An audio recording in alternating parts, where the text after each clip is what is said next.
translate their private consensus as national policy. In our first term, we made exceptional progress in setting the stage for national transformation. In our second term, we witnessed accelerated regression into the tyranny, personality cult politics, and the weaponization of public offices to intimidate, harass, and persecute Kenyans perceived not to worship those in power. Many large enterprises were destroyed. Many business owners harassed. Many leaders subjected to humiliation, intimidation, blackmail, because their only crime was holding contrary opinions to those holding the levers of state power. A new frame of national unity was engineered in undemocratic and in terms which rationalized grounding and swallowing the whole opposition and the vandalization of the Constitution to accommodate corrupt and dangerous ethnic arrangements. At the same time, the Big Four agenda was abandoned, pushed into the back burner, as execution of its flagship projects was left at the mercy of forces of emergent state capture. Those who remained loyal to our founding vision were shunned, hounded, threatened, and then persecuted. This is how we lost 4 years that would have gifted us with a brilliant blossoming of a beautiful dream which inspired millions of Kenyans in 2013. To his credit, my friend the President did inform me that he needed space to work on his personal legacy as the fourth president. I obliged, and this led to my eventual retreat to the margins of a government that I had participated in forming. The past 4 years have provided me special moments to be able to engage consistently with ordinary people. As Deputy President, I have worked directly with Wananchi, going to meet them in their villages, their markets, their farms, and their places of work, and to have practiced the leadership of listening more and speaking less.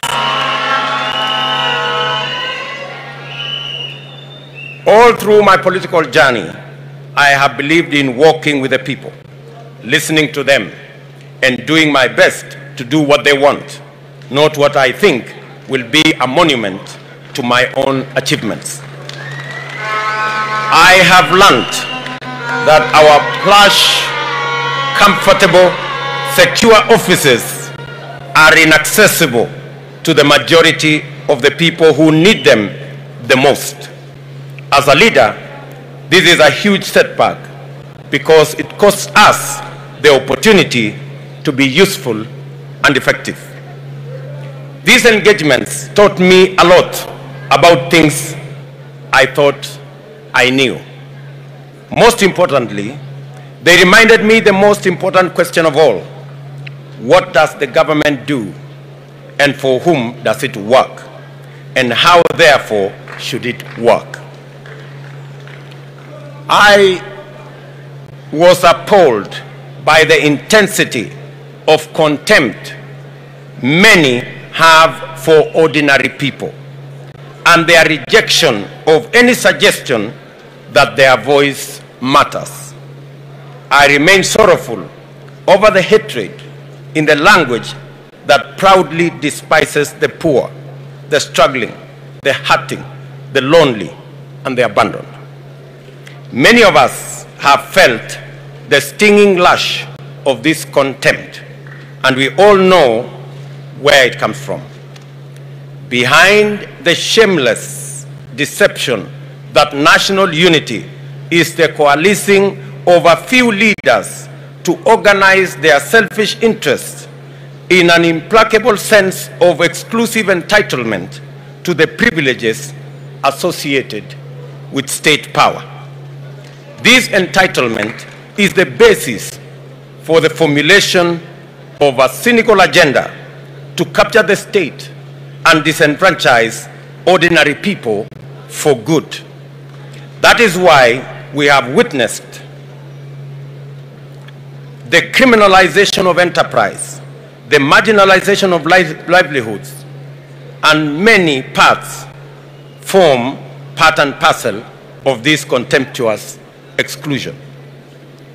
We in the Hustler Nation believe that the measure of any society lies in how it treats its weakest and vulnerable members. We work from the bottom up because if we take care of the bottom, we take care of everybody. We want Kenyans to have opportunity to hustle from the bottom up.